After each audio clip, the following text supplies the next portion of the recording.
Hey guys, hey guys, hey guys. How's everyone doing today? Welcome to the storm shelter, y'all. Hope everyone's having a wonderful day. He said that's actually me playing the violin.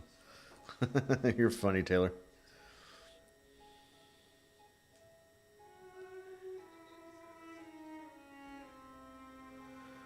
So guys, today we've got started back up the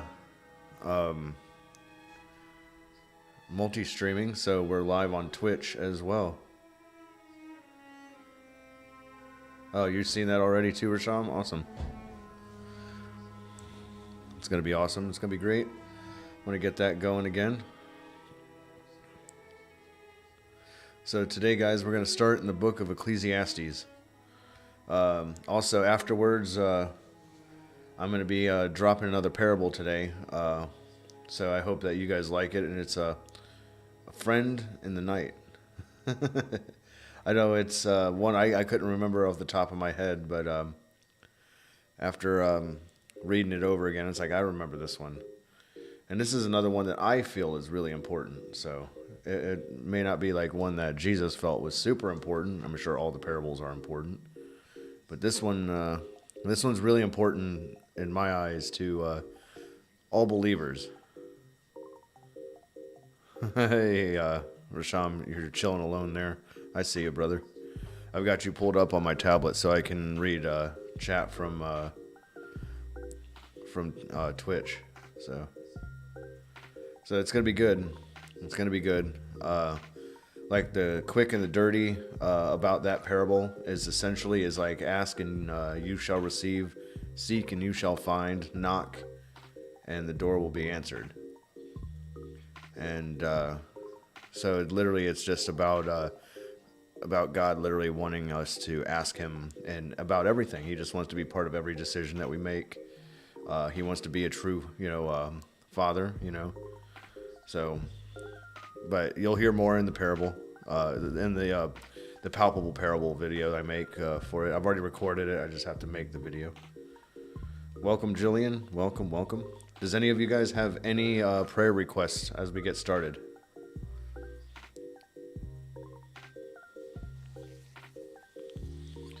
But today's a really good day. I feel it. You're only here for a few moments. You'll switch back.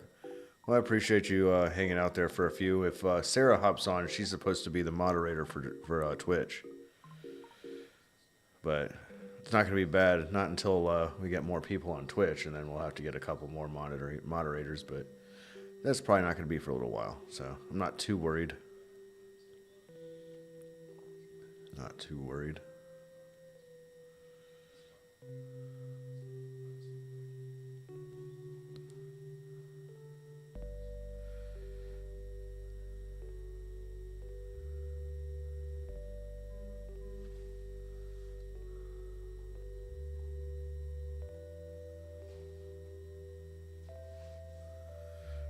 That won't be a short fuse for my anger to calm down. Yes, Jillian, Twitch is another streaming platform. The icon you see up at the top left corner of the screen, right next to my head, you'll see where there's the YouTube icon. And you see the purple icon with a 1 next to it. That's for Twitch. Twitch is usually for gaming and stuff, but it's also podcasts and other things as well. It's a really big one, and it's a big one to like monetize things and whatnot. And it's not why I'm doing that. It's and it's like I'm trying to reach more people on that platform. If I can get around to it and get the TikTok running better, and or at least I think I have to remake it and then restart the TikTok platform. I'd like to reach more people, Rasham's saying I like the Twitch stream because it streams directly 1080p rather than YouTube auto resolution. Yeah, no, Twitch is usually like the best possible that it can do. So.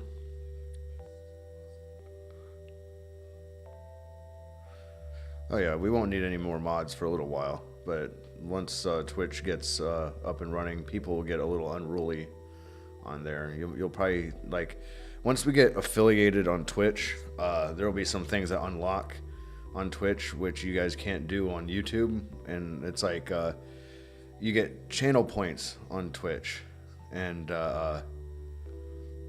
so, like, when you get channel points, I can have different things, like they can ask certain questions. They can, like, make me take a drink of water for no reason, you know, stand up, stretch, whatever I make it to be.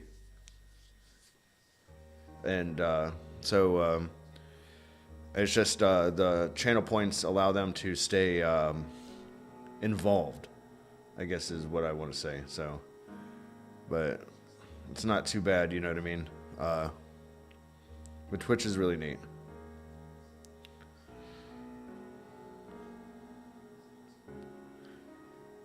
But does anyone have any prayer requests before we get started, guys? Today I decided we're just going to read through the entire book of Ecclesiastes. I think it's only like 11 chapters, 12 chapters. That was close.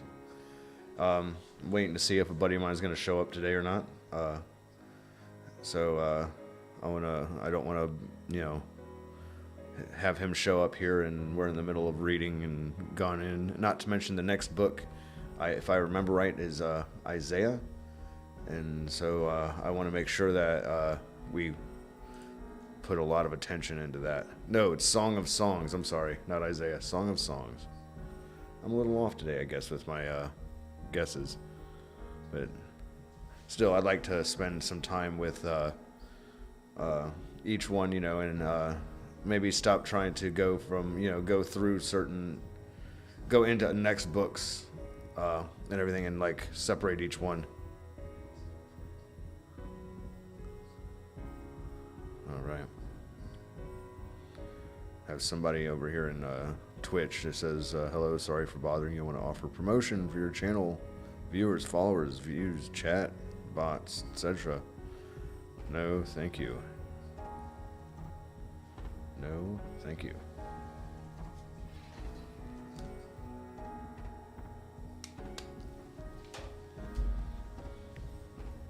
Prayer to let go of things we need to, and to not overthink stuff.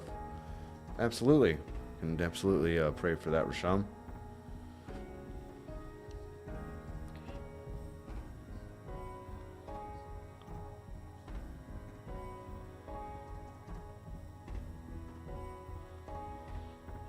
Any other prayer requests?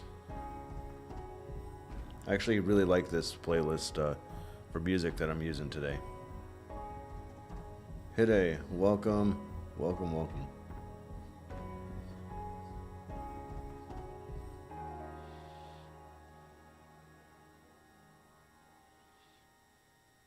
Mortifying your flesh.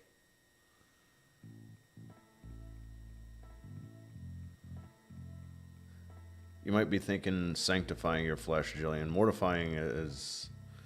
I don't think that's the word you're looking for.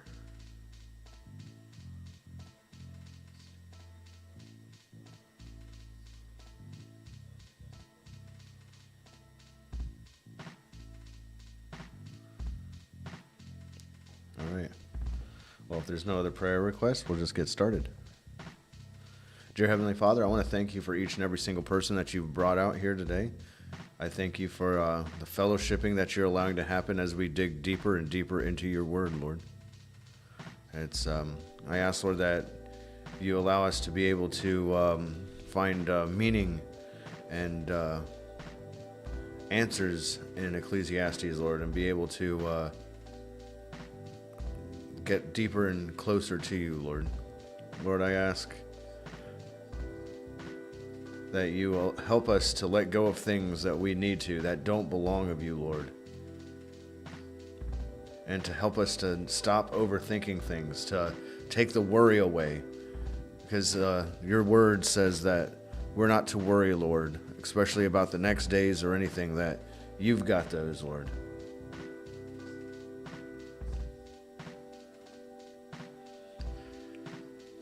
Lord, I ask that you continue to help us to be those beacons of light in the middle of the darkness, Lord.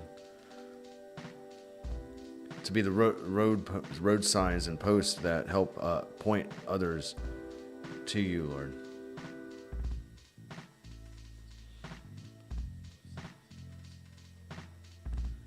Lord, if we have any distractions today, I ask that you go ahead of us and soften their hearts and soften their minds.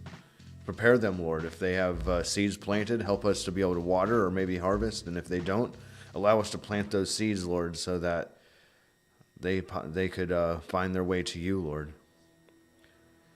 Lord, I ask that you help this stream here to reach others and be able to plant seeds and help others come to you, Lord. I ask that you fill us with your wisdom and understanding of your word.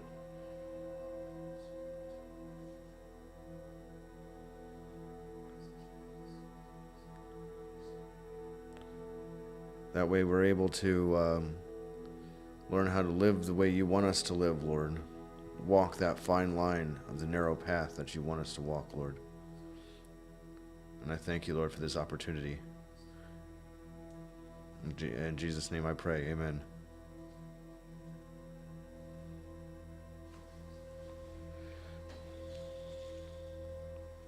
I don't know, I think you guys are, I don't know, I feel like you're using mortify wrong.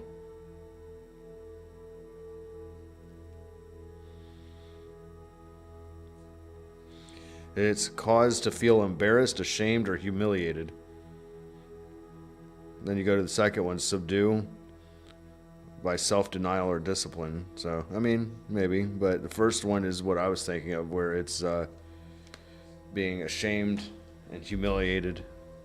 Stuff like that. We're not to be ashamed and humiliated. It's God's always working on us.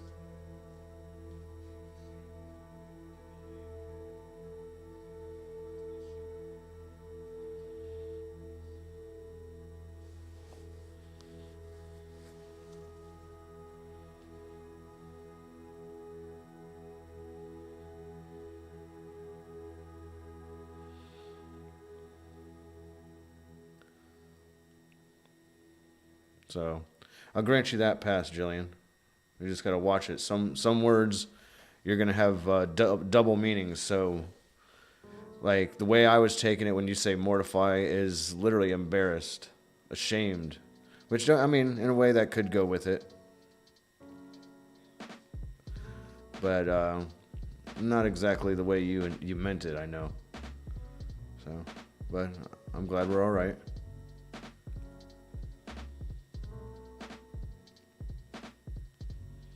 You got to be careful with your words, though. Like I said, a lot of double meanings, stuff like that.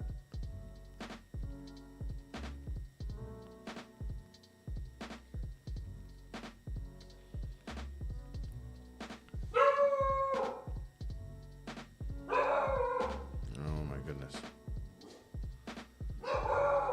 Let me see what my dog's going on about real quick.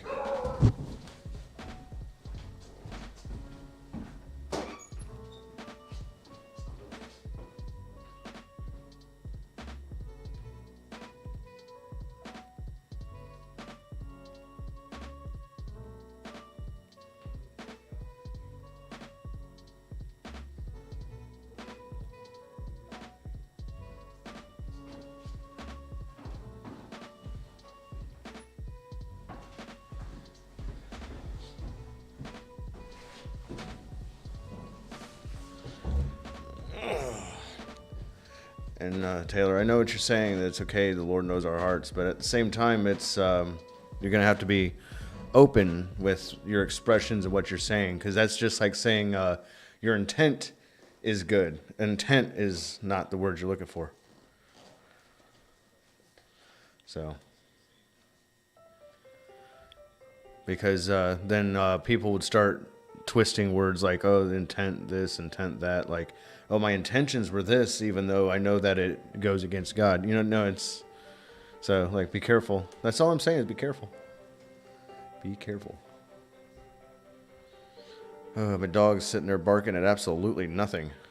I seen nothing out there, and it's like she was barking like there was somebody, like, right there in front of the house. like making faces at her through the window. So it's like, come on now. There's nobody there.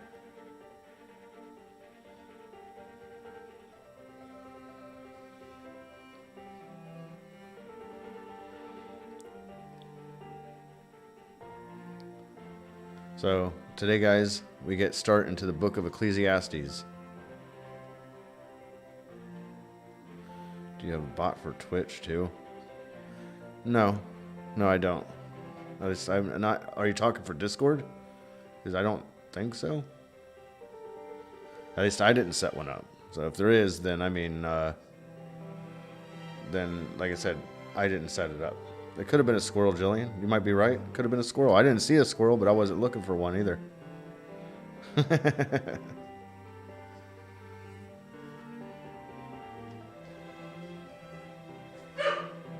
She goes again.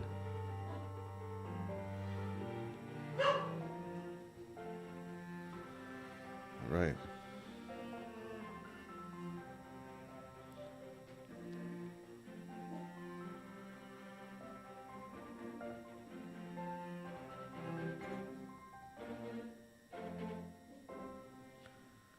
Streamlabs Junior for Twitch.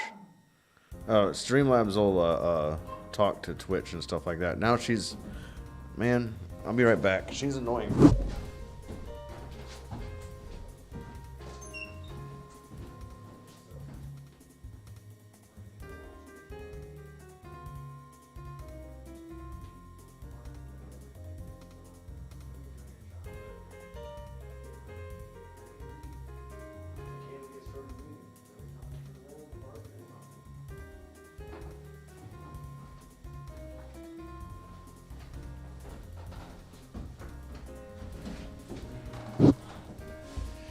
Yes, now this time there is somebody out there, but it's in the neighbor's yard, and Joe's barking at everything. Yeah, she's very vocal today for some reason. Let's get started, because it just seems like everything's just trying to distract today. So, all right, Ecclesiastes Chapter 1. Everything is meaningless. The words of the teacher, son of David, king in Jerusalem. Meaningless, meaningless, says the teacher. Utterly meaningless. Everything is meaningless. What do people gain from all their labors, at which they toil under the sun? Generations come and generations go, but the earth remains forever. The sun rises and the sun sets, and hurries back to where it rises. The wind blows to the south and turns to the north. Round and round it goes, ever returning on its course. All streams flow into the sea, yet the sea is never full.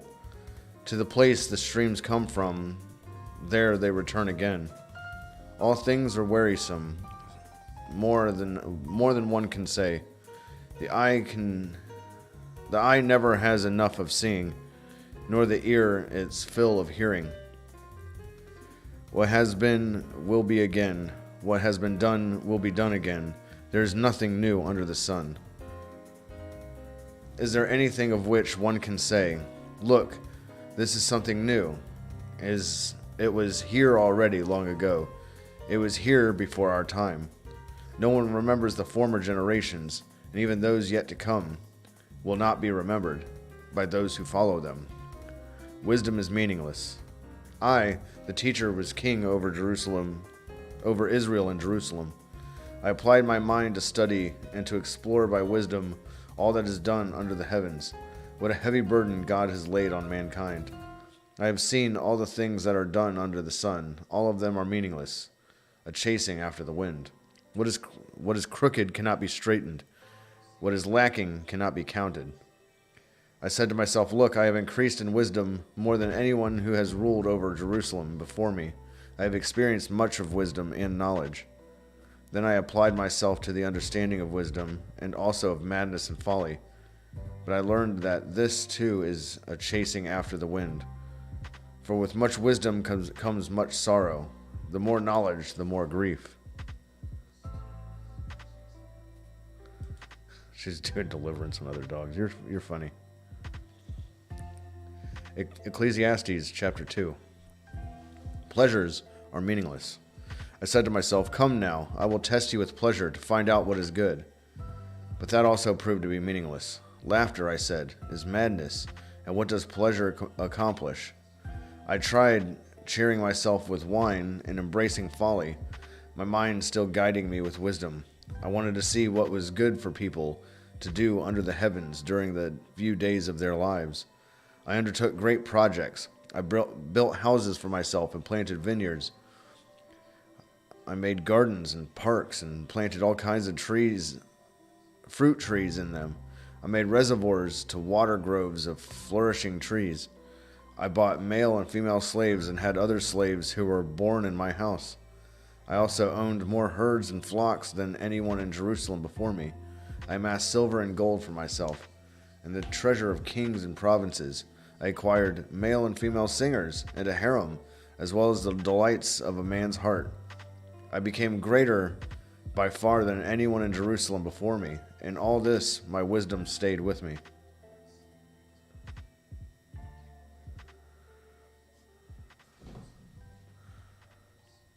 I denied myself nothing my eyes desired. I refused my heart no pleasure. My heart took no delight in all my labor, and this was the reward for all my toil. Yet when I surveyed all that my hands had done and what I had toiled to achieve, everything was meaningless, a chasing after the wind. Nothing was gained under the sun. Wisdom and folly are meaningless. Then I turned my thoughts to consider wisdom and also madness and folly. What more can the king's successors do than what has already been done? I saw that wisdom is better than folly, just as light is better than darkness. The wise have eyes in their heads, while the fool walks in the darkness. But I came to realize that the same fate overtakes them both. Then I said to myself, the fate of the fool will overtake me also. What then do I gain by being wise? I said to myself, this too is meaningless. For the wise, like the fool, will not be long remembered. The days have already come when both have been forgotten. Like the fool, the wise too must die. Toil is meaningless. Sounds like depression here. So I hated life, because the work that is done under the sun was grievous to me. All of it is meaningless, a chasing after the wind. I hated all the things I had toiled for under the sun, because I must leave them to the one who comes after me. And who knows whether that person will be wise or foolish. Yet they will have control over all the fruit of my toil, into which I have poured my effort and skill under the sun. This too is meaningless. So my heart began to despair over all my toilsome labor under the sun. For a person may labor with wisdom, knowledge, and skill, then they must leave all their own to another who has not toiled for it. This too is meaningless and a great misfortune.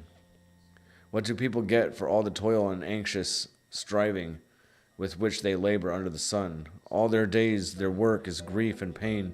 Even at night their minds do not rest. This too is meaningless.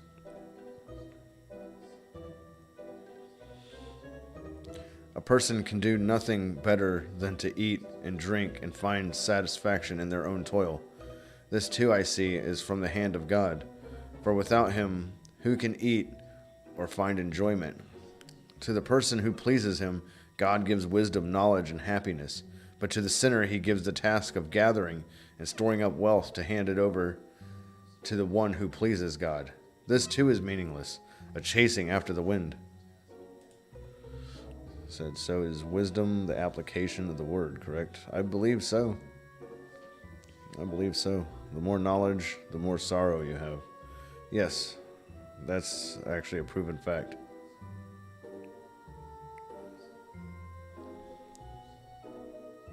I don't think this was Solomon writing this book, Sally. This wasn't the wisest man in the world like Solomon. This was somebody that gained knowledge and everything, but then he did everything else. And I mean, I don't know if it is Solomon. It just, like I said, it sounds like depression. It sounds like depression. Ecclesiastes Chapter 3. A time for everything. There is a time for everything, and a season for every activity under the heavens. A time to be born and a time to die. A time to plant and a time to uproot. A time to kill and a time to heal. A time to tear down and a time to build. A time to weep and a time to laugh. A time to mourn and a time to dance.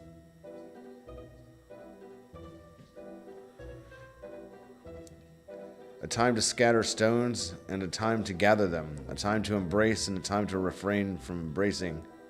A time to search and a time to give up. A time to keep and a time to throw away. A time to tear and a time to mend. A time to be silent and a time to speak. A time to love and a time to hate. A time for war and a time for peace. What do workers gain from their toil? I have seen the burden God has laid on the human race. He has made everything beautiful in its time. He has also set eternity in the human heart, yet no one can fathom what God has done from beginning to end. I know that there is nothing better for people than to be happy and to do good while they live, that each of them may eat and drink and find satisfaction in all their toil. That is the gift of God. I know that everything God does will endure forever. Nothing can be added to it and nothing taken away from it. God does it so that people will fear him.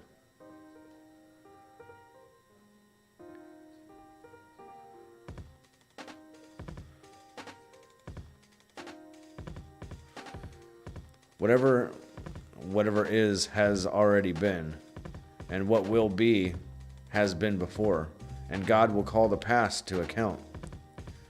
And I saw something else under the sun. In the place of judgment, wickedness was there.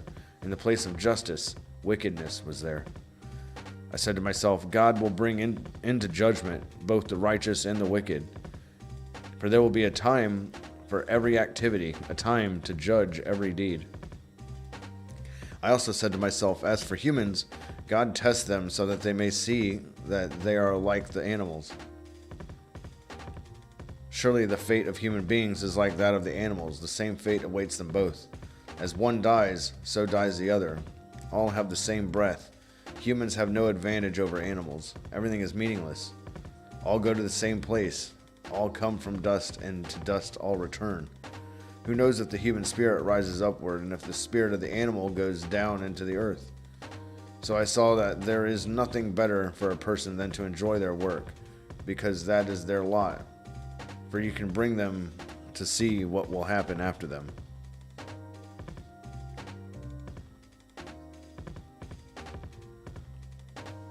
It's attributed to Solomon in his old age, generally accepted but not proven. I don't know. I mean, I can see that, I suppose. But if we go along with that, though, Sally, if this is Solomon in his old age, you have to remember by this time he has fallen away from God. He's worshiping other idols. He's got 700 wives. And he's doing things that he's not supposed to. So, I mean, if this is him and this is what he's feeling, I mean, you can see what's attributed, to him worshiping other idols and feeding his flesh, so to speak. Oppression, toil, and friendlessness. Again, I looked and saw all the oppression that was taking place under the sun. I saw the tears of the oppressed, and that they have no comforter. Power was on the side of their oppressors, and they have no comforter. And I declared that the dead who had already died are happier than the living who are still alive. But better than both is the one who has never been born, who has not seen the evil that is done under the sun. And I saw that all toil and all achievement spring from one person's envy of another. This too is meaningless, a chasing after the wind. Fools fold their hands and ruin themselves. Better one handful with tranquility than 2 handfuls with toil and chasing after the wind. Again, I saw something meaningless under the sun. There was a man all alone. He had neither son nor brother. There was no end to his toil, yet his eyes were not content with his wealth. For whom am I toiling, he asked, and why am I depriving myself of enjoyment? This too is meaningless, a miserable business. 2 are better than 1, because they had a good return for their labor. If either of them falls down, one can help the other up. But pity anyone who falls and has no one to help them up. Also, if two lie down together, they will keep warm. But how can one keep warm alone? Though one may be overpowered, two can defend themselves. A cord of 3 strands is not quickly broken. Advancement is meaningless.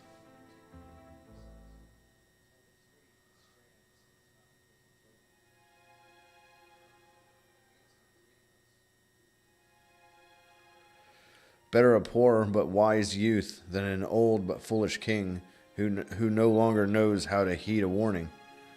The youth have come from prison to the kingship, or he may have been born in poverty within his kingdom. I saw that all who lived and walked under the sun followed the youth, the king's successor. There was no end to all the people who were before them. But those who came later were not pleased with the successor.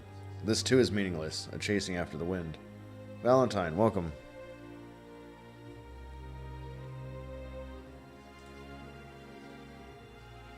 Ecclesiastes Chapter 5. Fulfill your vow to God. Guard your steps when you go to the house of God. Go near to listen rather than to offer the sacrifice of fools who do not know that they do wrong.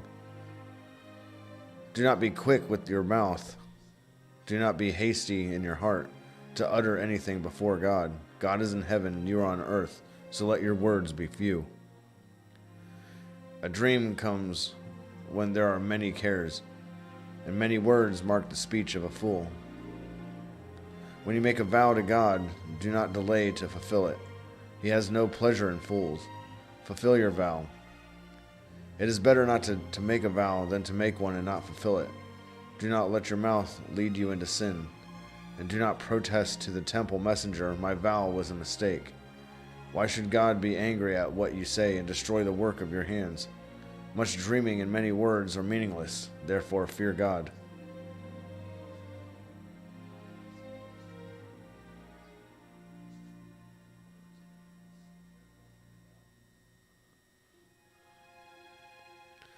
Riches are meaningless. If you see the poor oppressed in a district and justice and rights denied, do not be surprised at such things. For one official is eyed by a higher one, and over them both are others higher still. The increase from the land is taken by all. The king himself profits from the fields. Whoever loves money never has enough. Whoever loves wealth is never satisfied with their income. This too is meaningless. As goods increase, so does those who consume them. And what benefit are they to the owners, except to feast their eyes on them? The sleep of a laborer is sweet, whether they eat little or much. But as for the rich, their abundance permits them no sleep. I have seen a grievous evil under the sun, wealth hoarded to the harm of its owners, or wealth lost through some misfortune, so that when they have children, there is nothing left for them to inherit. Everyone comes naked from their mother's womb, and as everyone comes, so they depart. They take nothing from their toil that they can carry in their hands. This too is a grievous evil. As everyone comes, so they depart, and what do they gain since they toil for the wind? All their days they eat in darkness with great satisfaction, or great frustration, affliction, and anger. My bad. This is what I have observed to be good. That it is appropriate for a person to eat, to drink, and to find satisfaction in their toilsome labor under the sun during the few days of life God has given them, for this is their lot. Moreover, when God gives someone wealth and possessions, and the ability to enjoy them, to accept their lot and be happy in their toil, this is a gift of God. They seldom reflect on the days of their life, because God keeps them occupied with gladness of heart.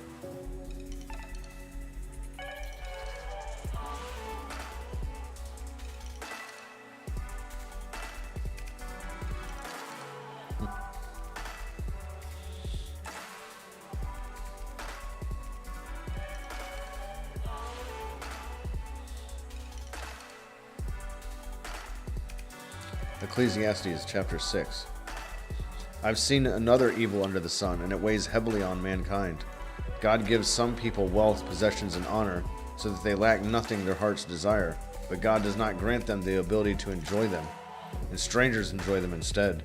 This is meaningless, a grievous evil. A man may have 100 children and live many years, yet no matter how long he lives, if he cannot enjoy his prosperity and does not receive proper burial, I say that a stillborn child is better off than he. It comes without meaning. It departs in darkness, and in darkness its name is shrouded. Though I never saw the sun or knew anything, it has more rest than does that man. Even if he lives 1,000 years twice over, but fails to enjoy his prosperity, do not all go to the same place. I don't know, this sounds a lot like someone wrestling with their flesh. That's what I'm kind of getting out of this. Because he just keeps talking about wanting to enjoy himself and enjoy the fruits of his labors, stuff like that. Sometimes we don't have that opportunity. And those that enjoy the fruits of their labors tend to lose everything. Because you open doors to the devil, you know what I mean? Achilles, welcome. Everyone's toil is for their mouth, yet their appetite is never satisfied. What advantage have the wise over fools? What do the poor gain by knowing how to conduct themselves before others? Annabella, welcome.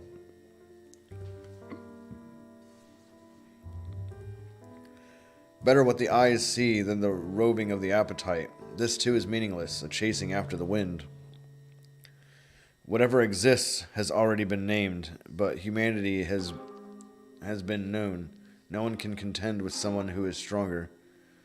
The more the words, the less the meaning, and how does that profit anyone? For who knows what is good for a person in life during the few and meaningless days they pass through like a shadow? Who can tell what will happen under the sun after they are gone? Yeah, that's what I'm saying. This whole book is pretty dark so far. Ecclesiastes Chapter 7. Wisdom. A good name is better than fine perfume, and the day of death better than the day of birth. It is better to go to a house of mourning than to go to a house of feasting, for death is the destiny of everyone. The living should take this to heart. Frustration is better than laughter, because a sad face is good for the heart. The heart of the wise is in the house of mourning, but the heart of fools is in the house of pleasure. That's the smartest thing he's said in the entire book so far. It is better to heed the rebuke of a wise person than listen to the song of fools. Like the crackling of thorns under the pot, so is the laughter of fools. This too is meaningless. Extortion turns a wise person into a fool, and a bribe corrupts the heart. The end of a matter is better than its beginning, and patience is better than pride. Do not be quickly provoked in your spirit, for anger resides in the lap of fools. Do not say, why were the old days better than these? For it is not wise to ask such questions. Wisdom, like an inheritance, is a good thing, and benefits those who see the sun. Wisdom is a shelter, as money is a shelter. But the advantage of knowledge is this: wisdom preserves those who have it. Consider what God has done.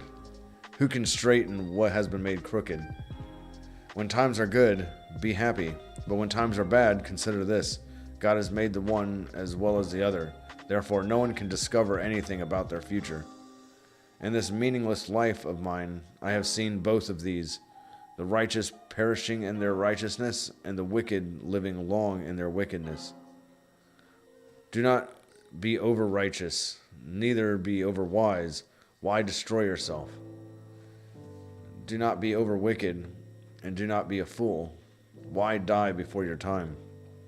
It is good to grasp the one and not let go of the other. Whoever fears God will avoid all extremes. Wisdom makes one wise person more powerful than 10 rulers in a city. Indeed, there is no one on earth who is righteous, no one who does what is right and never sins. Do not pay attention to every word people say, or you may hear your servant cursing you. For you know in your heart that many times you yourself have cursed others.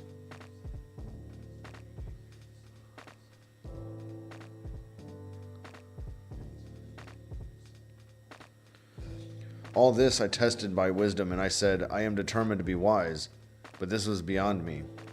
Whatever exists is far off and most profound. Who can discover it?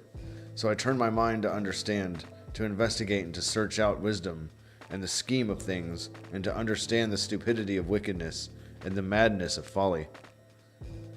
I find more bitter than death the woman who is a snare, whose heart is a trap, and whose hands are chains.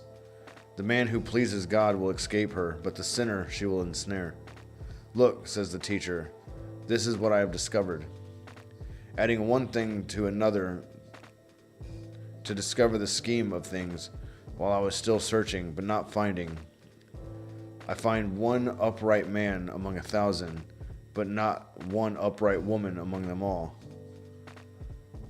This only have I found. God created mankind upright, but they have gone in search of many schemes.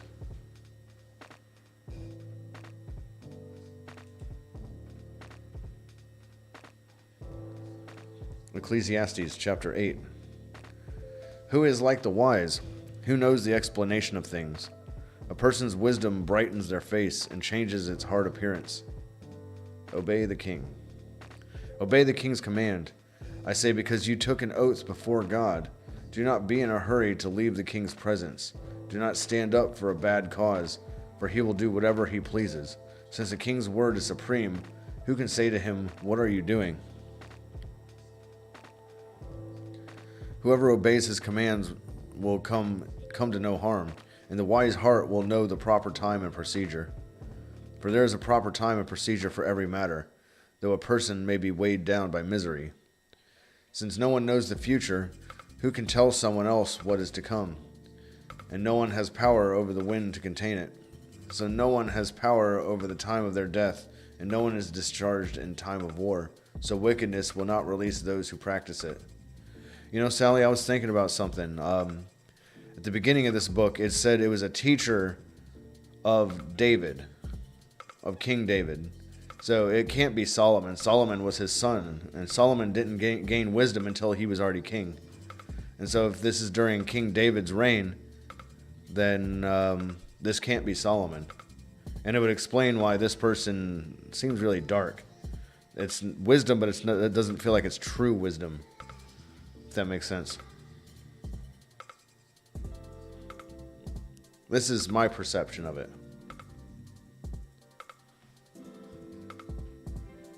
Since no one knows the future, who can tell someone else what is to come? As no one has power over the wind to contain it, so no one has power over the time of their death, and no one is discharged in time of war, so wickedness will not release those who practice it. All this I saw as I applied my mind to everything done under the sun. There is a time when a man lords it over others to his own hurt. Then too I saw the wicked buried, those who used to come and go from the holy place and receive praise in the city where they did this. This too is meaningless. When the sentence for a crime is not quickly carried out, people's hearts are filled with schemes to do wrong.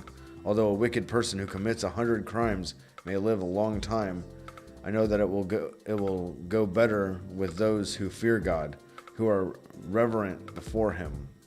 Yet because the wicked do not fear God, it will not go well with them, and their days will not lengthen like a shadow. There is something else meaningless that occurs on earth. The righteous who get what the wicked deserve, and the wicked who get what the righteous deserve. This too, I say, is meaningless. So I commend the enjoyment of life, because there is nothing better for a person under the sun than to eat and drink and be glad.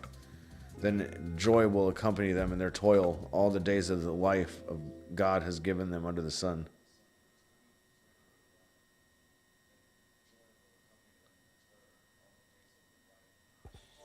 When I applied my mind to know wisdom and to observe the labor that is done on earth, people getting no sleep day or night.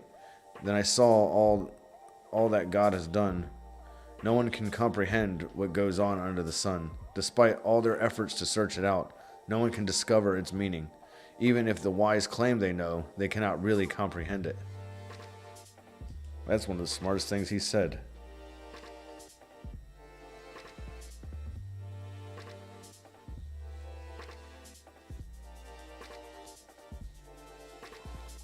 Ecclesiastes Chapter 9. A common destiny for all. So I reflected on all this and concluded that the righteous and the wise, what they do are in God's hands, but no one knows whether love or hate awaits them. All share a common destiny, the righteous and the wicked, the good and the bad, the clean and the unclean, those who offer sacrifices and those who do not. As it is with the good, so with the sinful. As it is with those who take oaths, so with those who are afraid to take them. This is the evil in everything that happens under the sun.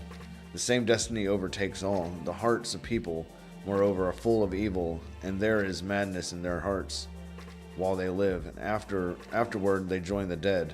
Anyone who is among the living has hope. Even a live dog is better off than a dead lion.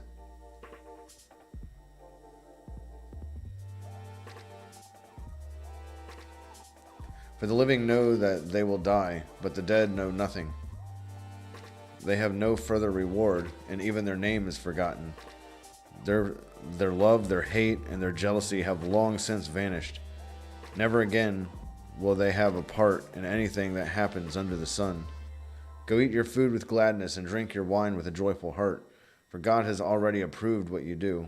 Always be clothed in white, and always anoint your head with oil. Enjoy life with your wife, whom you love, all the days of this meaningless life that God has given you under the sun, all your meaningless days. For this is your lot in life, and in your toilsome labor under the sun. Whatever your hand finds to do, do it with all your might. For in the realm of the dead, where are you going?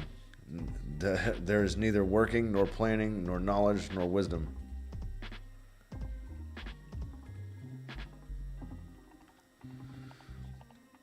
I have seen something else under the sun. The race is not to the swift, or the battle to the strong, nor does food come to the wise, or wealth to the brilliant, or favor to the learned. But time and chance happen to them all. Moreover, no one knows when their hour will come, as fish are caught in a cruel net, or birds are taken in a snare. Some people are trapped by evil times that fall unexpectedly upon them. Wisdom better than folly. I also saw under the sun this example of wisdom that greatly impressed me.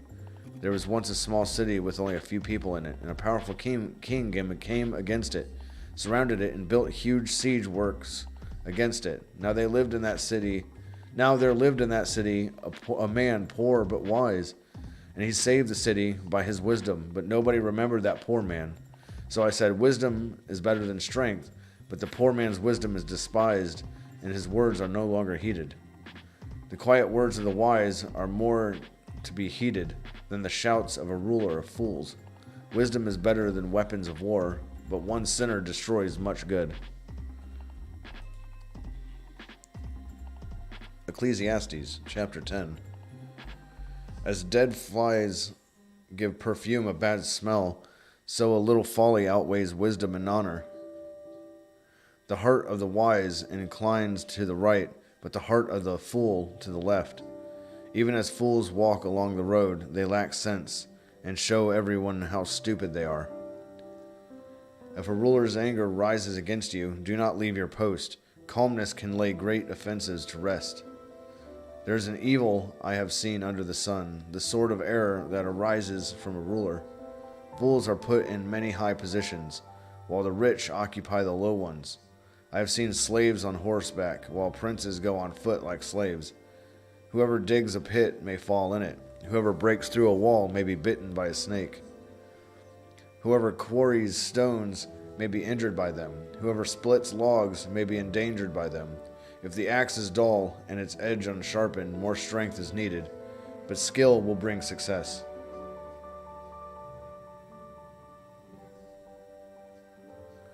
If a snake bites before it is charmed, the charmer receives no fee. Words from the mouth of the wise are gracious, but fools are consumed by their own lips. At the beginning their words are folly, at the end they are wicked madness, and fools multiply words. No one knows what is coming. Who can tell someone else what will happen after them? The toil of fools wearies them. They do not know the way to town. Woe to the land whose king was a servant, and whose princes feast in the morning. Blessed is the land whose king is of noble birth, and whose princes eat at proper time, for strength and not for drunkenness. Through laziness the rafters sag. Because of idle hands the house leaks. A feast is made for laughter. Wine makes life merry, and money is the answer for everything. Do not revile the king even in your thoughts, or curse the rich in your bedroom, because a bird in the sky may carry your words, and a bird on the wing may report what you say.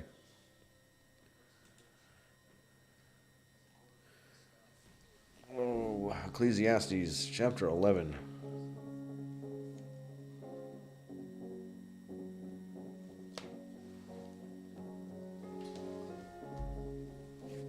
All right. Invest in many ventures. Ship your grain across the sea. After many days you may receive a return.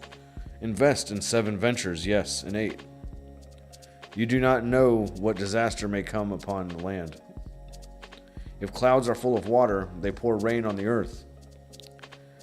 Whether a tree falls to the south or to the north, in the place where it falls, there it will lie. Whoever watches the wind will not plant. Whoever looks at the clouds will not reap. As you do not know the path of the wind, or how the body is formed in the mother's womb, so you cannot understand the work of God, the maker of all things.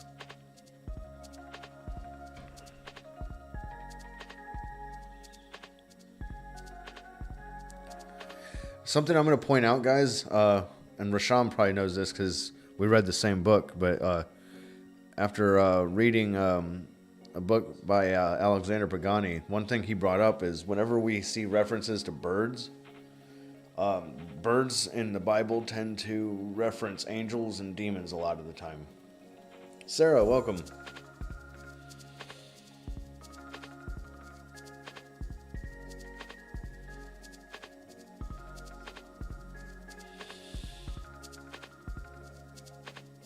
That might help what you just said too, Jillian. Where every time you go out in faith about something, you see birds all around you. Like I said, the Bible, whenever it talks about birds or references birds, the birds tend to refer to angels and demons. So, think about that.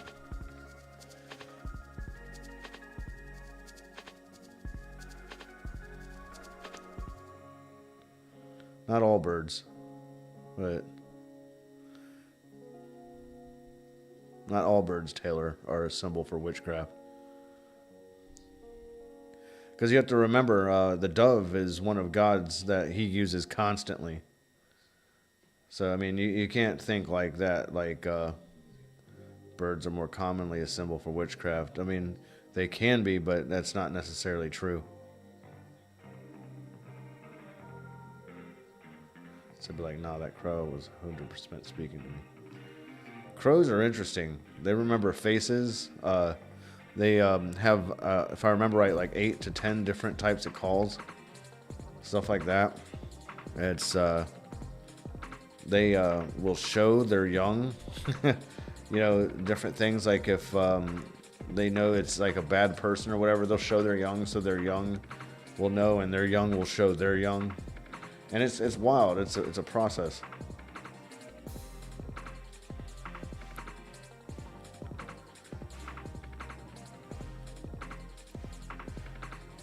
Let's see. Sow your seed in the morning, and at evening let your hands not be idle. For you do not know which will succeed, whether this or that, or whether both will do equally well.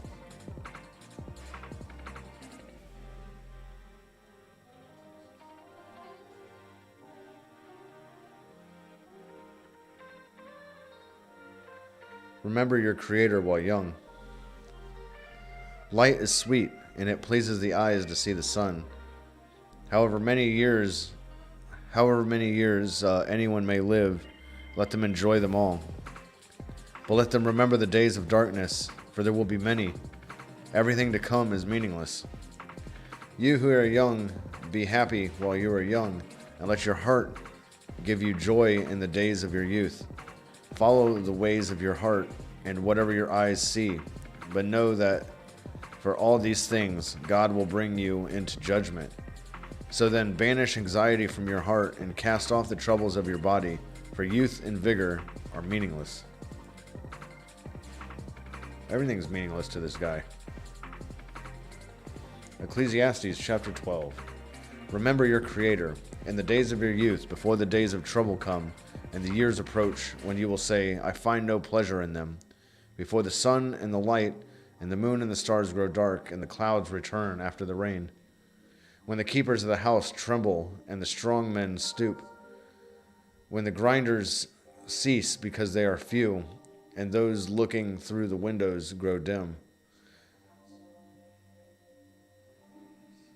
When the doors to the street are closed, and the sound of grinding fades. When people rise up at the sound of birds, but all their songs grow faint. When people are afraid of heights and of dangers in the streets. When the almond tree blossoms, and the grasshopper drags itself along, and desire no longer is stirred, then people go to their eternal home, and mourners go about the streets. Remember him before the silver cord is severed, and the golden bowl is broken, before the pitcher is shattered at the spring, and the wheel broken at the well, and the dusters return to the ground it came from, and the spirits return to God who gave it. Meaningless, meaningless, says the teacher. Everything is meaningless. Conclusion of the matter. Not only was the teacher wise, but he also imparted knowledge to the people. He pondered and searched out and set in order many proverbs. The teacher searched to find just the right words, and what he wrote was upright and true. The words of the wise are like goads, their collected sayings like firmly embedded nails, given by one shepherd. Be warned, my son, of anything in addition to them. Of making many books there is no end. Much study wearies the body. Now all has been heard. Here is the conclusion of the matter. Fear God and keep his commandments, for this is the duty of all mankind.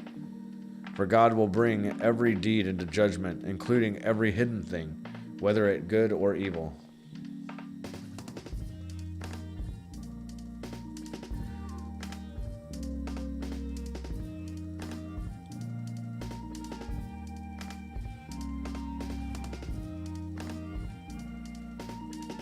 I wonder how long is Song of Songs? Only 8 chapters. It's only been an hour. We could probably get through this book too if you guys are up for it.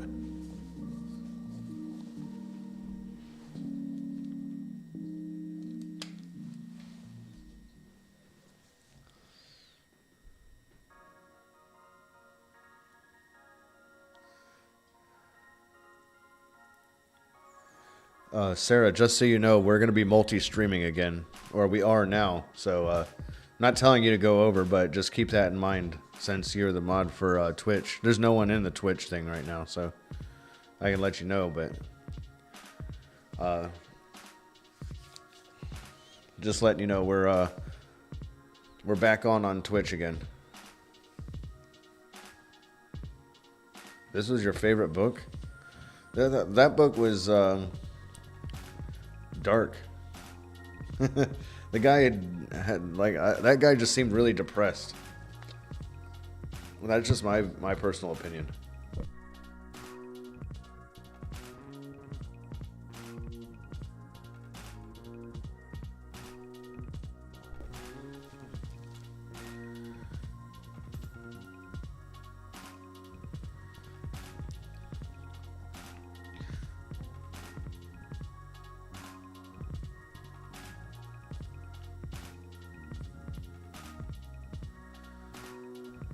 Let's see. Song of Songs, Chapter 1. Solomon's Song of Songs. She. Let him kiss me with the kisses of his mouth, for your love is more delightful than wine. Pleasing is the fragrance of your perfumes. Your name is like perfume poured out. No wonder the young woman love you. Take me away with you. Let us hurry. Let the king bring me into his chambers, friends. We rejoice and delight in you. We will praise your love more than wine. She, how right they are to adore you. Dark am I, yet lovely, daughters of Jerusalem. Dark like the tents of Kedar, like the tent curtains of Solomon.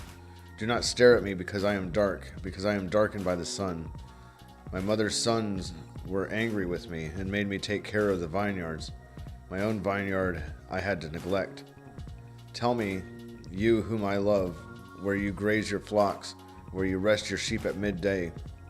Why should I be like a veiled woman beside the flocks of your friend? If you do not know, most beautiful of women follow the tracks of the sheep and graze your young goats by the tents of the shepherd. I like you, my darling, to a mare among Pharaoh's chariot horses. Your cheeks are beautiful with earrings, your neck with strings of jewels. We will make your earrings of gold, studded with silver. While the king was at his table, my perfume spread its fragrance. My beloved is to me a sachet of myrrh, resting between my breasts. My beloved is to me a cluster of henna blossoms from the vineyards of En-Gedi. How beautiful are you, my darling! Oh, how beautiful! Your eyes are doves. How handsome you are, my beloved! Oh, how charming! And our bed is verdant. The beams of our house are cedars. Our rafters are firs.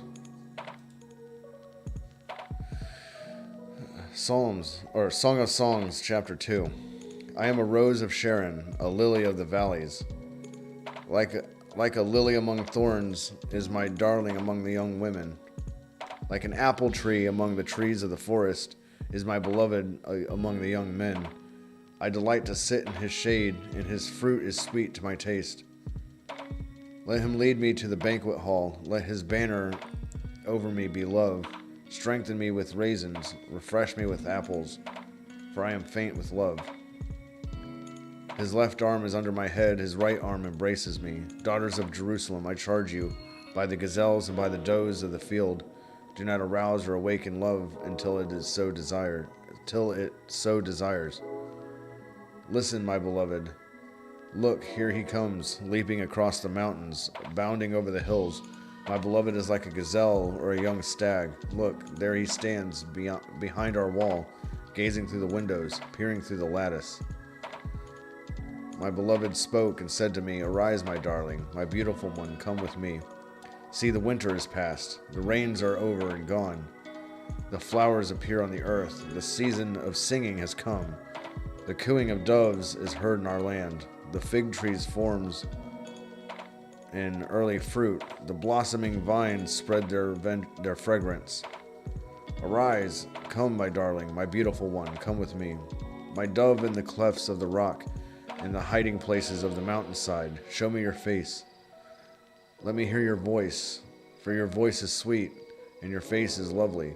Catch for us the foxes, the little foxes that ruin the vineyards, our vineyards that are in bloom. My beloved is mine, and I am his. He browses among the lilies until the day breaks and the shadows flee. Turn, my beloved, and be like a gazelle or like a young stag on the rugged hills. It's a Song of Songs, but yeah, it's the Songs of Solomon. These are a little strange, but we got it. Hey, Sarah, I see you there. I didn't realize you moved over to Twitch. I appreciate that. Like I said, no one was over there, so. But let's see, Song of Songs. All night long on my bed, I looked for the one my heart loves. I looked for him, but did not find him.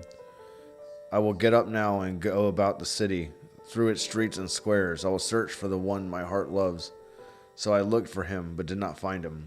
The watchman found me, as they made their rounds in the city. Have you seen the one my heart loves?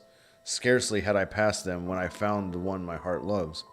I held him and would not let him go, till I had brought him to my mother's house, to the room of the one who conceived me. Daughters of Jerusalem, I charge you, by the gazelles, by the does of the field, do not arouse or awaken love until it so desires.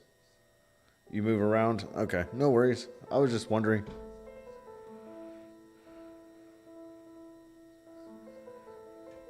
Who is this coming up from the wilderness like a column of smoke, perfumed with myrrh and incense, made from all the spices of the merchant?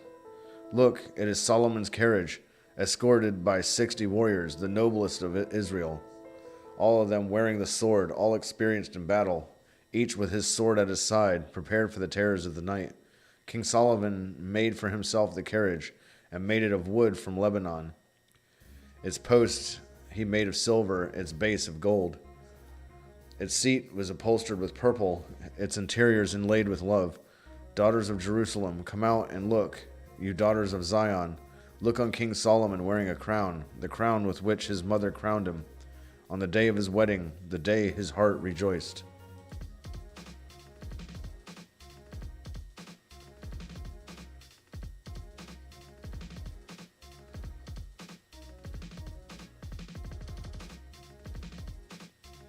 Song of Songs, Chapter 4. How beautiful you are, my darling. How beautiful. Your eyes behind your veil are doves. Your hair is like a flock of goats descending from the hills of Gilead. Your teeth are like a flock of sheep just shorn, coming up from the washing. Each has its twin. Not one of them is alone. Your lips are like a scarlet ribbon. Your mouth is lovely. Your temples behind your veil are like the halves of a pomegranate. Your neck is like the Tower of David, built with courses of stone. On it hang 1,000 shields, all of them shields of warriors. Your breasts are like two fawns, like twin fawns of a gazelle that browse among the lilies. Until the day breaks and the shadows flee, I will go to the mountain of myrrh and to the hill of incense. You are altogether beautiful, my darling. There is no flaw in you. Come with me from Lebanon, my bride. Come with me from Lebanon. Descend from the crest of Amana, from the top of Senir, the summit of Hermon, from the lion's den and the mountain haunts of leopards. You have stolen my heart, my sister, my bride. You have stolen my heart with one glance of your eye, with one jewel of your necklace. How delightful is your love, my sister, my bride. How much more pleasing is your love than wine, and the fragrance of your perfume more than any spice.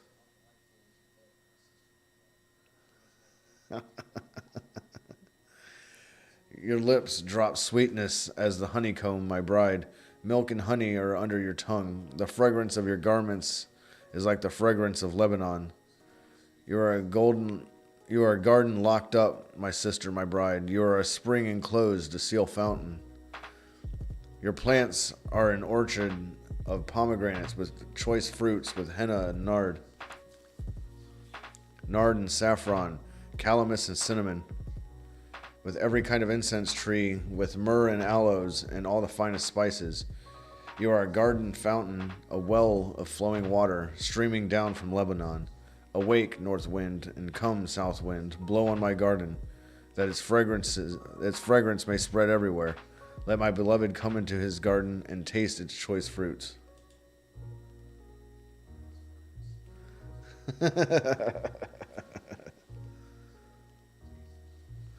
I don't know, Sally. I don't know why he's always calling him sister. Song of Songs, Chapter 5. I have come into my garden, my sister, my bride. I have gathered my myrrh with my spice. I have eaten my honeycomb and my honey. I have drunk my wine and my milk. Eat, friends, and drink.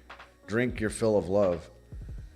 I slept, but my heart was awake. Listen, my beloved is knocking. Open to me, my sister, my darling, my dove, my flawless one. My head is drenched with dew, my hair with the dampness of the night. I have taken off my robe. Must I put it on again? I have washed my feet. Must I soil them again? My beloved thrust his hand through the latch opening. My heart began to pound for him. I arose to open for my beloved, and my hands dripped with myrrh, my fingers with flowing myrrh on the handles of the bolt. I opened for my beloved, but my beloved had left. He was gone. My heart sank at his departure. I looked for him, but he did not find him. I called for him, but he did not answer. The watchmen found me as they made their rounds in the city. They beat me. They bruised me. They took away my cloak, those watchmen of the walls. Daughters of Jerusalem, I charge you, if you find my beloved, what will you tell him? Tell him I am faint with love. How is your beloved better than others, most beautiful of women? How is your beloved better than others, that you charge us? My beloved is radiant and ruddy, outstanding among 10,000. His head is purest gold. His hair is wavy and black as a raven.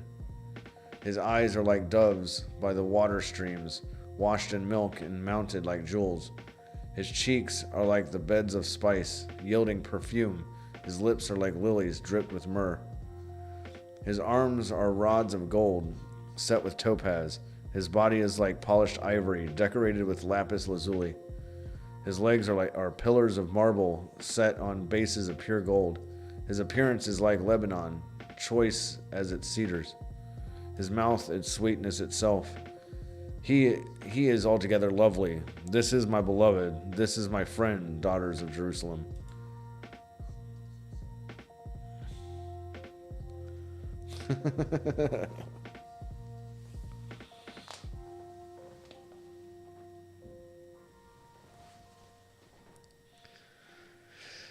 Song of Songs, Chapter 6.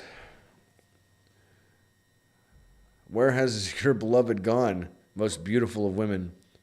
Which way did your beloved turn, that we may look for him with you?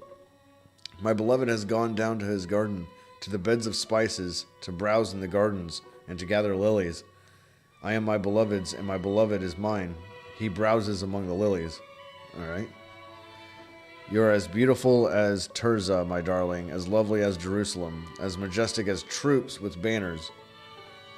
Turn your eyes from me. They overwhelm me. Your hair is like a flock of goats descending from Gilead. Your teeth are like a flock of sheep coming up from the washing. Each has its twin. Not one of them is missing. Did he just say that she has nice teeth? Like she's not missing teeth? Is that what's going on? Your temple behind your veil are like the halves of a pomegranate. 60 queens there may be, and 80 concubines, and virgins beyond number. But my dove, my perfect one, is unique, the only daughter of her mother, the favorite of the one who bore her.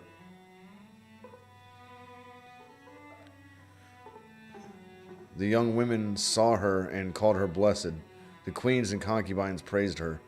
Who is this that appears like the dawn, fair as the moon, bright as the sun, majestic as the stars in procession? I went down to the grove of nut trees to look at the new growth in the valley, to see if the vines had budded or the pomegranates were in bloom. Before I realized it, my desires set me among the royal chariots of my people. Come back, O Shulamite. Come back, that we may gaze on you. Why would you gaze on the Shulamite as on the dance of Mahanaim? These are some strange songs. But okay. Song of Songs, Chapter 7.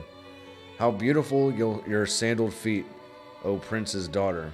Your graceful legs are like jewels, the work of an artist's hands. Your navel is a rounded goblet that never lacks blended wine. Your waist is a mound of wheat encircled by lilies. Your breasts are like two fawns, like twin fawns of a gazelle. Your neck is like an ivory tower. Your eyes are the pools of Heshbon by the gate of Bath Rabim. Your nose is like the tower of Lebanon, looking toward Damascus. Did he just say she's got a big nose?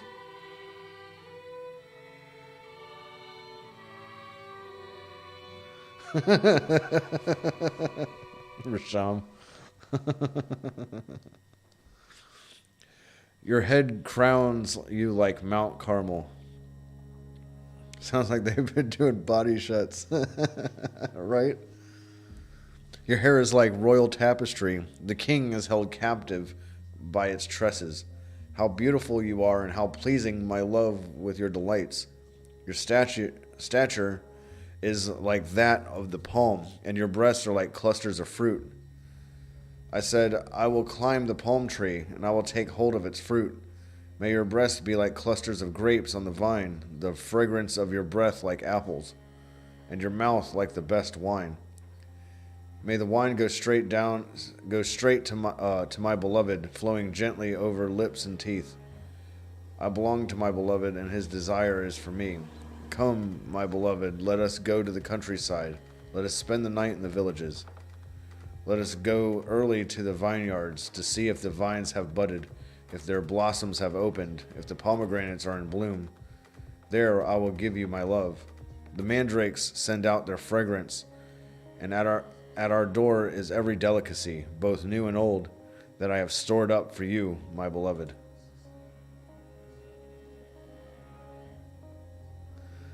She said, I use Song of Solomon for my Christian riz. Said, from what I've heard, this book isn't allowed to be read by children.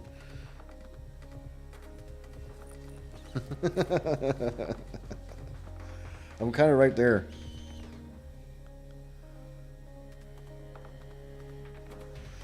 Oh man, Song of Songs, Chapter 8. I believe this is the last chapter in this too, by the way, guys. If only you were here to... if only you were to me like a brother who is nursed at my mother's breast. Then if I found you outside, I would kiss you, and no one would despise me. I would lead you and bring you to my mother's house, she who has taught me. I would give you spiced wine to drink, the nectar of my pomegranates. My left arm is under your head, and my right arm embraces... His left arm is under my head, and his left arm embraces me. I'm sorry, I messed that up. Daughters of Jerusalem, I charge you, do not arouse or awaken love until it so desires. Who is this coming up from the wilderness, leaning on her beloved? Under the apple tree I roused you. There your mother conceived you. There she who is in labor gave you birth. Place me like a seal over your heart, like a seal on your arm. For love is as strong as death, its jealousy unyielding as the grave. It burns like blazing fire, like a mighty flame. Many waters cannot quench love. Rivers cannot sweep it away. If one were to give all the wealth of one's house for love, it would be utterly scorned. We have a little sister, and her breasts are not yet grown. What shall we do for our sister on the day she is spoken for? If she is a wall, she will build towers of silver on her. We will build towers of silver on her. If she is a door, we will enclose her with panels of cedar. I am a wall, and my breasts are like towers. Thus I have become in his eyes like one bringing contentment. Solomon had a vineyard in Baal Hamon. He let out his vineyard to tenants. Each was to bring for its fruit 1,000 shekels of silver. But my own vineyard is mine to give. The 1,000 shekels are for you, Solomon, and 200 are for those who tend its fruit. You who dwell in the gardens with friends and attendants, let me hear your voice. Come away, my beloved, and be like a gazelle or like a young stag on the spice-laden mountains. So, that was the Song of Songs. That was strange. That was strange.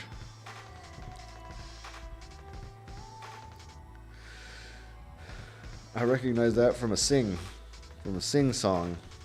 You got this, Taylor. English is hard sometimes.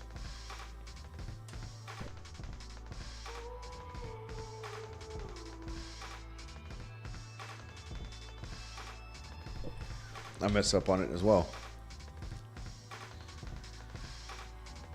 I guess we'll call it here today, guys. I mean, we'll start fresh in Isaiah tomorrow. Let's see. Isaiah is going to be a long one, 66 chapters. There we go. Nice. Look forward to it. This was definitely a strange Bible reading. Like, I'm not going to joke either. Like, I was not anticipating Song of Songs to be like that. Thought it was going to be a little bit more godly. That was more pornographic. So, and those are the songs of Solomon. So we could see what Solomon was up to, you know what I mean? Not that we didn't know he had 700 wives.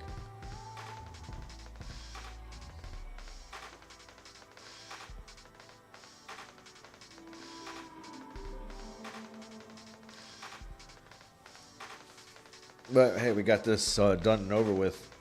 Tomorrow we can start into real seriousness of Isaiah, because it's going to be a really good reading. But yeah, today was a little strange because at first it started out with like real depressing and negative, then it got to real saucy, and he collected wives like Pokemon cards. You're not joking.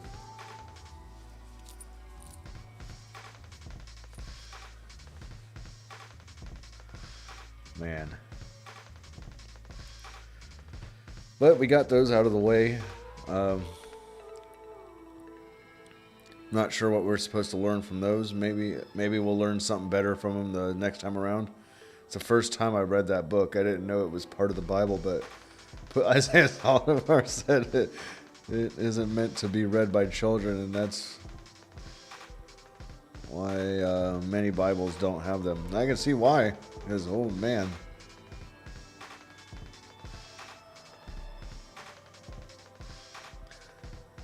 Yes, he wanted to catch every single one of them. He really did. You're not wrong, Sarah.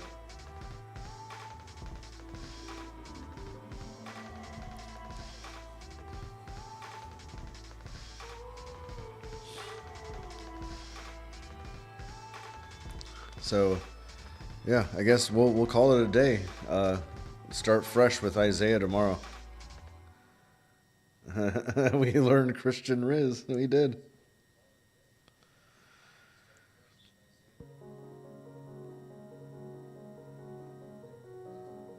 Also, Ecclesiastes is life-changing. I don't know if it's life-changing. That poor guy had depression, I think. Still convinced that wasn't Solomon that did Ecclesiastes. Like I said, in the beginning of it, it said something along the lines of it being a teacher of David. So, vital lessons for her walk with Christ.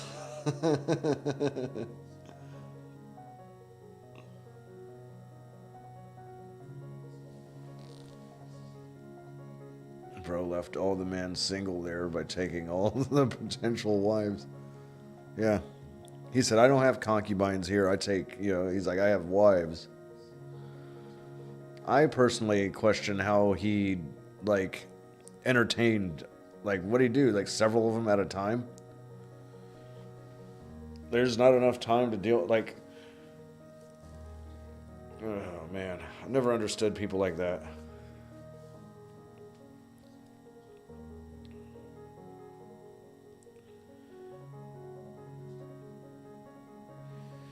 I don't know. How would you guys feel if you talked to women, not people? I ain't gay. What?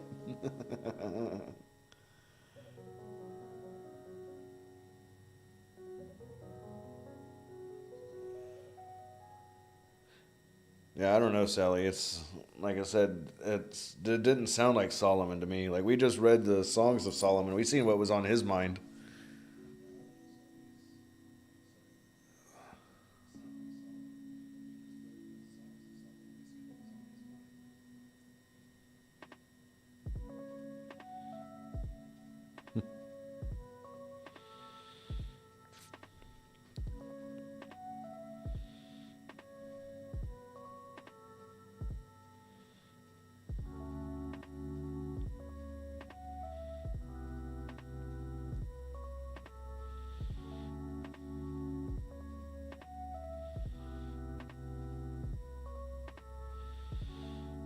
Yeah, I don't understand that sentence at all, Rasham.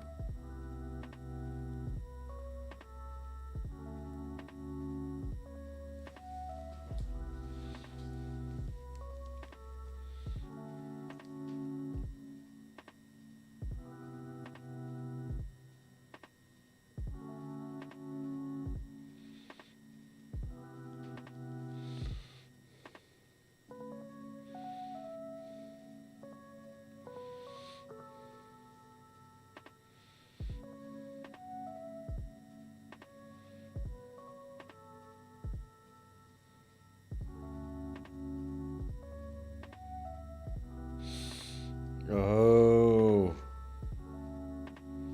Hezekiah had his hand in it. In the book of Ecclesiastes.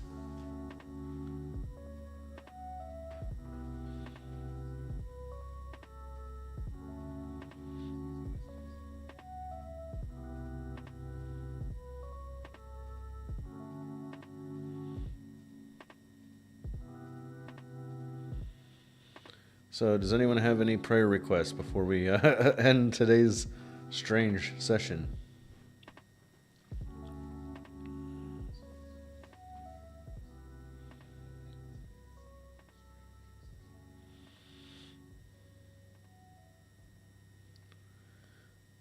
But it looks like we'll probably be on Isaiah for a couple days, so we'll see how that goes.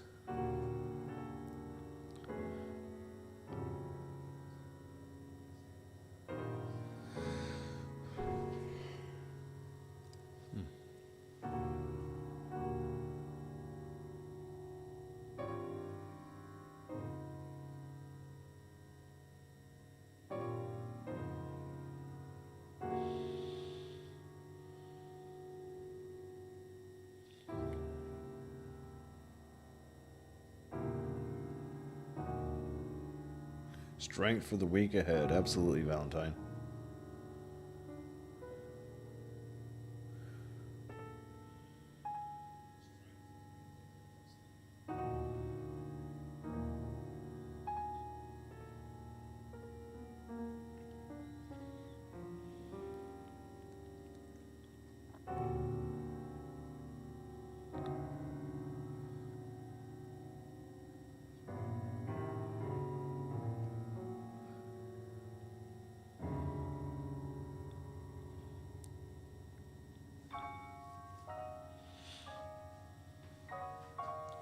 I haven't read Isaiah yet, but I look forward to it, Jillian. You're saying it's awesome. That's good to know.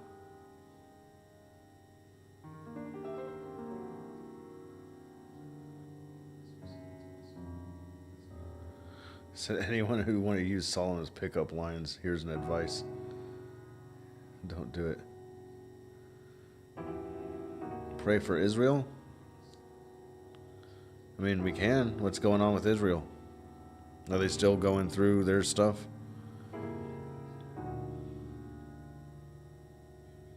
You heard it first from Rasham the Rizzler. You guys are funny. Guess I'm going to use his Riz anyways.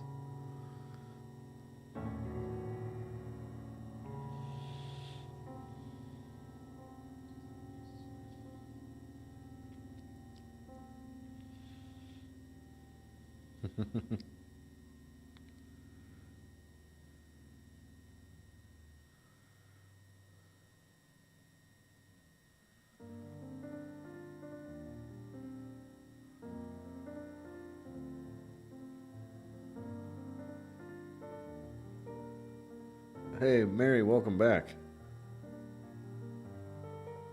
I'm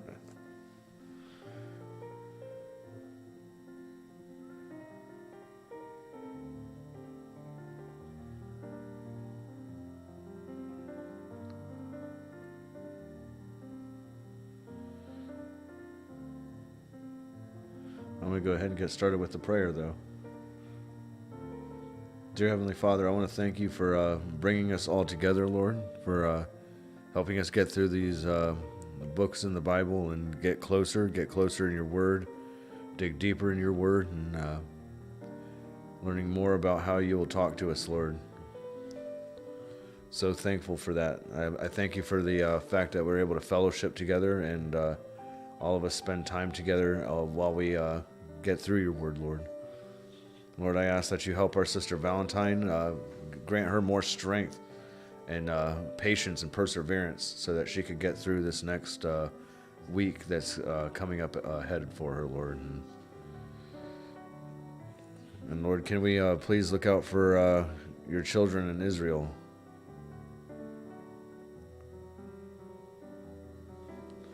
Help them, Lord, protect them, fill them with your love and your peace and your joy. Keep your hand over them, Lord, and make sure that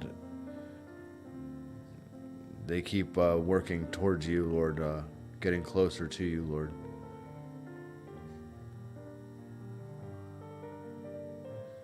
Lord, I ask that you continue to work with them, Lord, and help them get through any hardships that they're enduring right now. And Lord, I ask that you continue to work in all of our lives. Make sure that we're all taken care of, Lord. Continue to love on us and protect us, Lord, and fill us with your peace and your joy, Lord, and your love. So that everything that we do, Lord, will continue to help us move along the path towards you, Lord. Lord, I ask that you continue to guide us and guide our hands and our feet, our hearts and our minds, our eyes and our tongues. So everything we do glorifies you, Lord, exemplifies you. Continue to sanctify each and every single one of us, Lord. Prune each and every single one of us. Continue to break off everything of us that does not belong, Lord, and continue to strengthen us spiritually. Protect all of us in our dreams, Lord. Help us to remain strong and give us discernment of enemy attacks, Lord.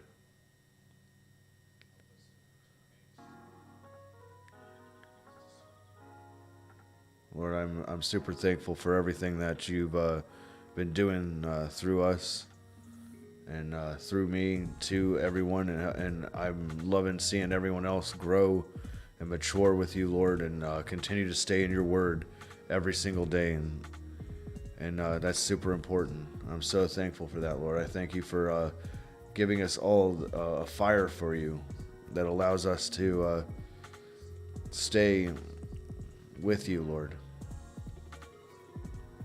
And I thank you for that.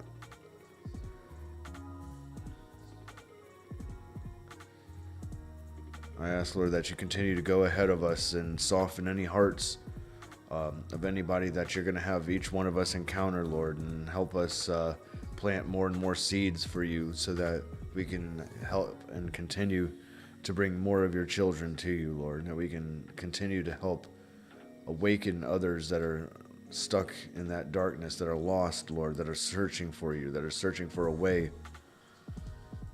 Continue to use us how you see fit, Lord. Your will, not ours. In Jesus' name I pray. Amen. I was going to say today wasn't a very long reading, but I mean, we've made it an hour and a half, so I mean, it's not too bad. I was going to stop there after the first one, but I'm like, since the other one's only 8 chapters, I mean, might as well get through it. And I'm kind of glad we did, because I don't think I would have felt right starting with that one tomorrow. Just get the weird ones out of the way so we can get serious tomorrow, you know? And I'm not calling them weird in a bad way, just a little off topic of what we've been going on, you know?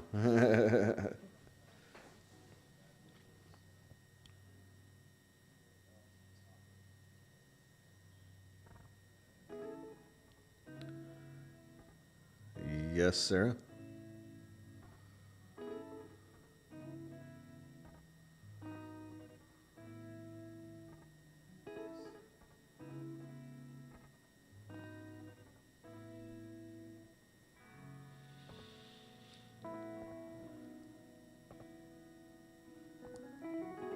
Yeah, you absolutely can. She asked if she can invite people to watch a movie in the Discord after the stream. That's perfectly fine. You're welcome, Mary. Yeah, no, we're not far from the New Testament again. So we're just going to keep going. We're just going to keep going.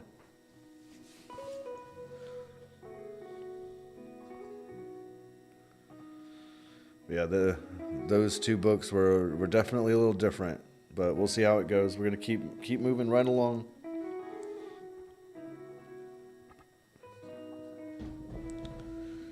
But if you guys haven't already,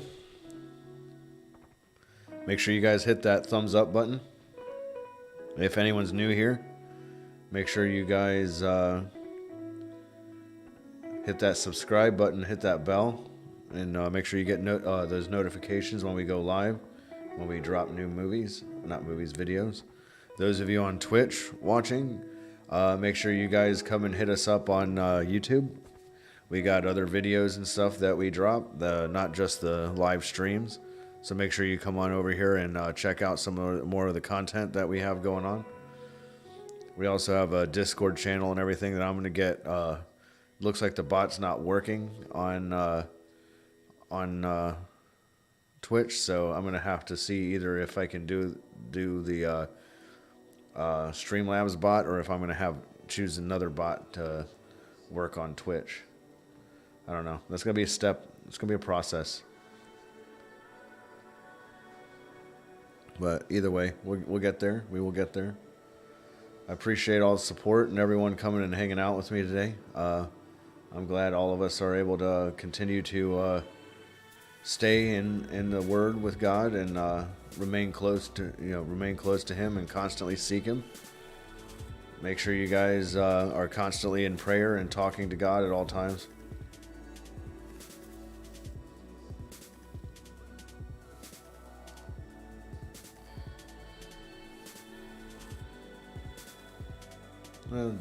Our movie topics, Die Hard, it's not distracting. I've seen most of them anyways. It's been a while, but I don't know. I've got a lot on my mind, a lot of stuff I've got to continue to do tonight before I can sit down and relax some, but we'll see how it goes. I'm going to be dropping another parable tonight. I just recorded it before we got started on the stream, so see how everyone likes it, and I'm going to start getting the next parable down, which I don't remember this next one either. It's a growing seed. We'll figure it out. Cross that bridge when the time comes. But if you guys need to get a hold of me, make sure you guys get a hold of me any way you know how. Discord, Facebook, phone call, school app, however. I'll constantly be looking out for anything from you guys. Other than that, I hope you all have a wonderful, wonderful evening, wonderful night. Get some good rest, sleep. Make sure you guys eat some good dinner. I love every single one of you guys. And I look forward to spending some more time with you guys tomorrow and when we get started in the book of Isaiah.